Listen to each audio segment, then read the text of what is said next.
নমস্কাৰ। আজি মই আহিছোঁ আমাৰ অঞ্চলৰে মামুদপুৰ দ্বিতীয় খণ্ডৰ এখন পথাৰত।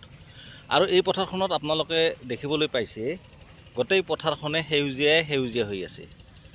কাৰণ কিয় আমাৰ নামনি অসমত বেছিভাগ কৃষকসকলে শাক পাচলিৰ খেতি কৰে। আৰু এই মই থিয় হৈ থকা এই মাটিবিলাক যে দেখিছে, এই মাটিবিলাকত আচলতে শালি ধান ৰোপণ কৰিছিল। আৰু এই শালি ধান চপোৱাৰ পাছত এই মাটিবিলাকত মানে শেহতীয়াকৈ কবিৰ খেতি কৰিছে, বিলাহীৰ খেতি কৰিছে। নিশ্চয় দেখিবলৈ পাইছে এই মোৰ পিছপিনে এইবিলাক হৈছে বিলাহীৰ খেতি, হাইব্ৰিড বিলাহী। আৰু সেই যে দেখিছে আপোনালোকে এই গোটেইবিলাক হৈছে ফুলকবি, বন্ধাকবি। কি ধুনীয়া এটা পৰিৱেশ, ইয়াকে কয় সেউজ বিপ্লৱ। আচলতে হয়তো উজনিৰ ফালে বা মধ্য অসমৰ ফালে কি মই নাজানো, মানে কিছুমান জিলাত কেৱল শালি খেতিটোহে কৰে, বাকী পথাৰবিলাক একদম মানে শুকান হৈ থাকে। কিন্তু আমাৰ নামনি অসমৰ এই পথাৰবিলাক শালি ধান খেতি কৰা সেই মাটিবিলাকতো মানে লেট হিচাপত কবিৰ খেতি, বিলাহীৰ খেতি কৰে।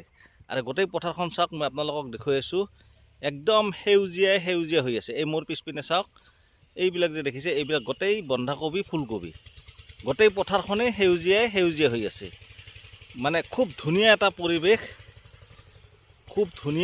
পৰিৱেশ, ইয়াকে কয় সেউজ বিপ্লৱ। কাৰণ আমাৰ কৃষকসকল সদায় কৃষি কৰ্মত ব্যস্ত হৈ থাকে। এই যিবিলাক আপোনালোকে দেখিছে এই মাটিবিলাকত যে এই শাক পাচলিৰ খেতি কৰিছে, এই শাক পাচলিবিলাক যেতিয়া বজাৰত বিক্ৰী কৰা শেষ হৈ যোৱাৰ পাছত এই মাটিবিলাক কিন্তু আচলতে চন পৰি নাথাকে। ইয়াত তেতিয়া কি কৰিব, 3 মহীয়া যিটো হাইব্ৰিড বড়ো ধান আছে, সেই 3 মহীয়া হাইব্ৰিড বড়ো ধানবিলাক ইয়াতে ৰোপণ কৰিব। এই বাম মাটিবিলাকত জলসিঞ্চন কৰাৰ ব্যৱস্থা আছে। গতিকে এই মাটিবিলাক জিৰণি নাপায়, এটাৰ পাছত এটা খেতি হৈয়ে থাকে। দেখিছে গোটেই পথাৰখন সেউজীয়া হৈ আছে, গোটেই শাক পাচলি। মোৰ ভিডিঅ' স্ক্ৰীণত নিশ্চয় আপোনালোকে দেখিবলৈ পাইছে, গোটেই শাক পাচলি। ইয়াত মানে আগতে ধান খেতি কৰা আছিল। এই মই যে থিয় হৈ আছোঁ এইবিলাক দেখিছে, এইবিলাক ধানৰ নৰাবিলাকে ইয়াতে আছে। এইবিলাকতো শাক পাচলি খেতি কৰিব, আৰু এই শাক পাচলি উঠি যোৱাৰ পাছত আকৌ ধান খেতি কৰিব।